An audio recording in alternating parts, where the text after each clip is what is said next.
И снова здравствуйте! Проснувшись пасмурным субботним утром, несмотря на моросящий дождь и пронизывающий ветер, которые распугали весь народ, мы отправились знакомиться с Квебеком. Уж очень хотелось посмотреть этот красивый город с его узенькими улочками и историческими зданиями.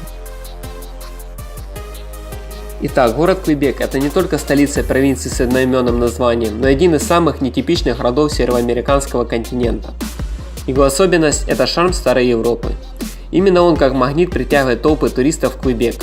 В общем, если вы соскучились за великолепной европейской архитектурой в средневековом стиле, то вам сюда.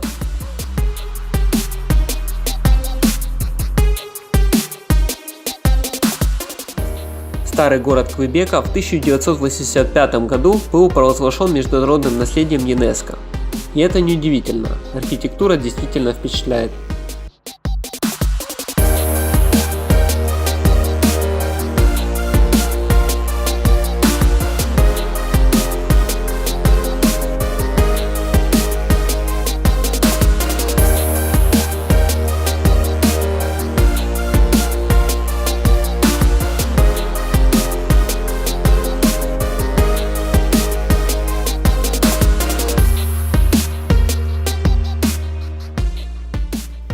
Конечно, очень скоро мы замерзли и пошли греться в Starbucks, который расположен в шато Фронтенак.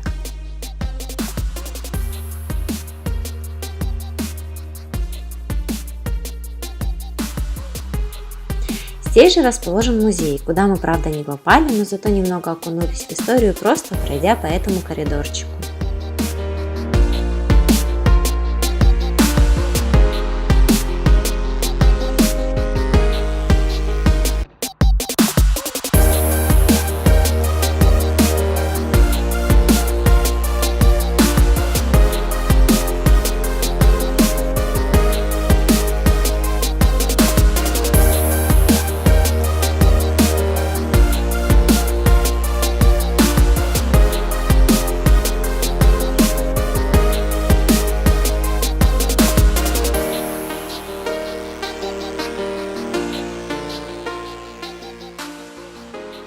Чуть погрелись и снова пошли гулять.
Это готическая церковь Чарльз Уэсли.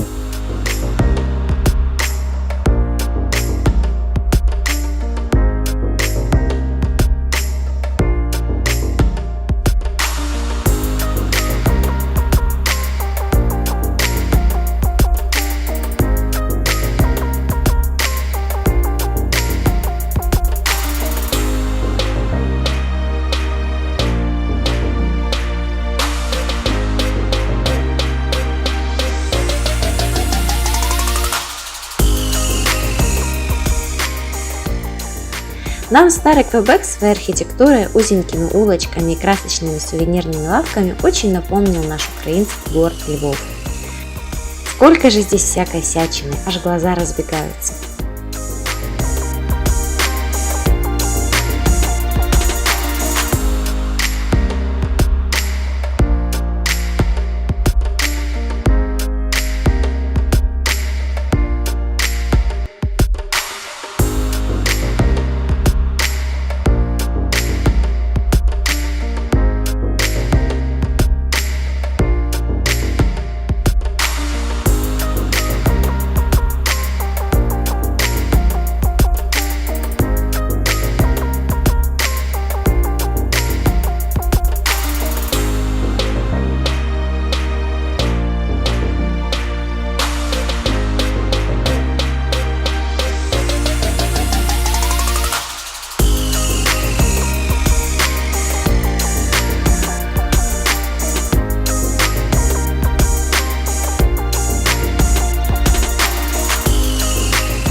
Смотрите, канадский щелкунчик.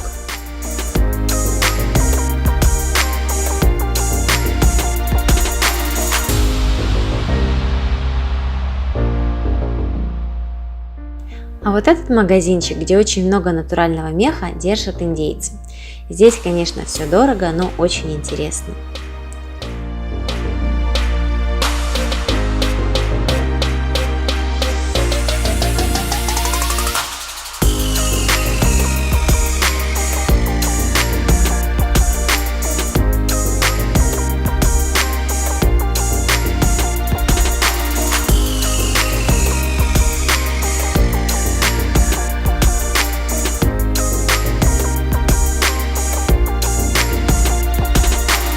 Визитной карточкой города является отель Шато Фронтенак.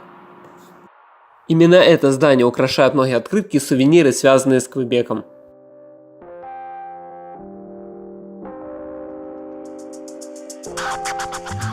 А этот симпатичный собор – базилик Кафедраль Нотр-Дам-де-Квебек.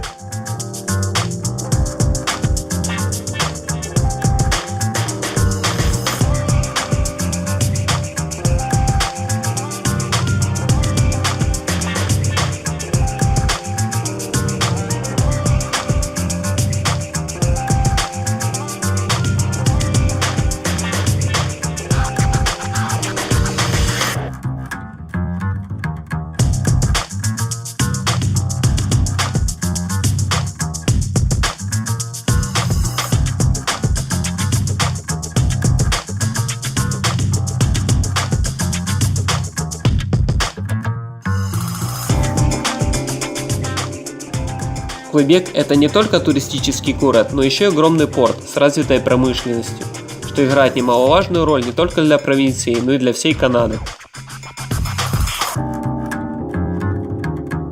Здесь все еще грозно возвышаются орудия, которые когда-то защищали город.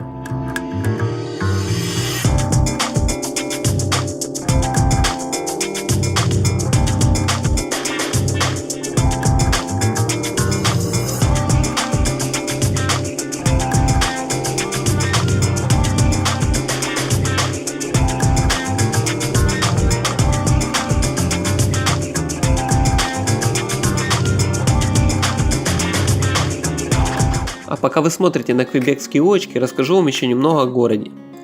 Квебек был основан французскими колонистами, что и повлияло на его дальнейшее развитие. Соответственно, местное население разговаривает на французском языке, но, как и подобает туристическому городу, здесь все знают и свободно переходят на английский. Официальной датой появления города считается 3 июля 1608 год. Именно тогда Самуэль де Шамплен, французский путешественник и картограф, впоследствии ставший первым губернатором Новой Франции, проплывая по реке Святого Лаврентия, решил основать здесь поселение. Кстати, город могли бы назвать в честь короля Людовика, но решили остановиться на нынешнем названии Квебек, что на индейском диалекте означает место, где река сужается. Непонятно, почему решили передумать, возможно, просто хотели подружиться с местными, или индейцы были очень настойчивы.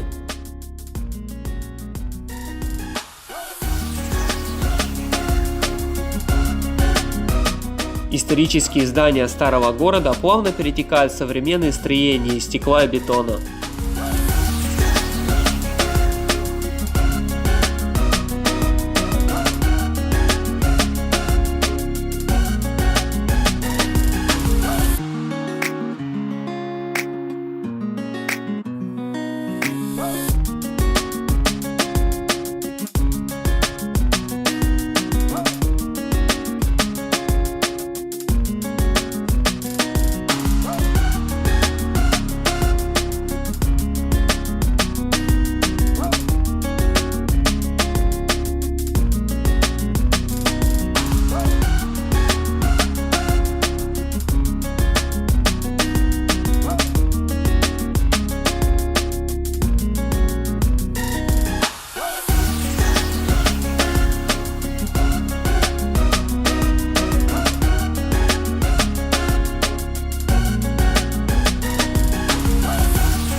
А это местные хрущевки.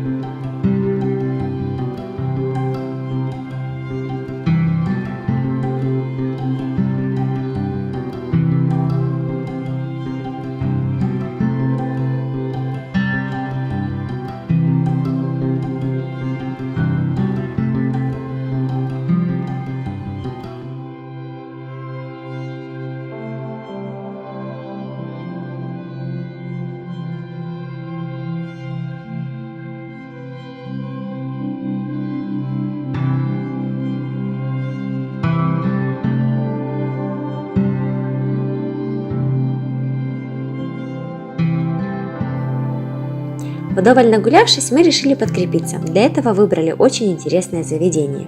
Его изюминка в том, что можно оплатить определенную сумму, вроде это было $16 с человека, и набирать все, что хочешь и сколько хочешь себе в тарелке по принципу шведского стола. Было очень много вкусных и интересных блюд. Конечно же, мы не все успели распробовать, но остались сыты и очень довольны. Ну и, конечно же, поездка в большой город не обошлась без похода по магазинам.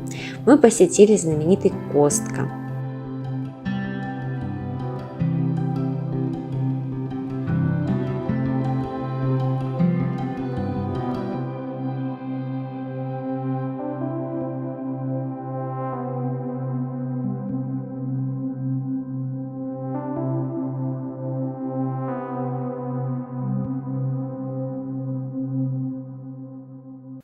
И заглянули в Винерс, где приобрели кучу клевых обновок общим чеком на $400.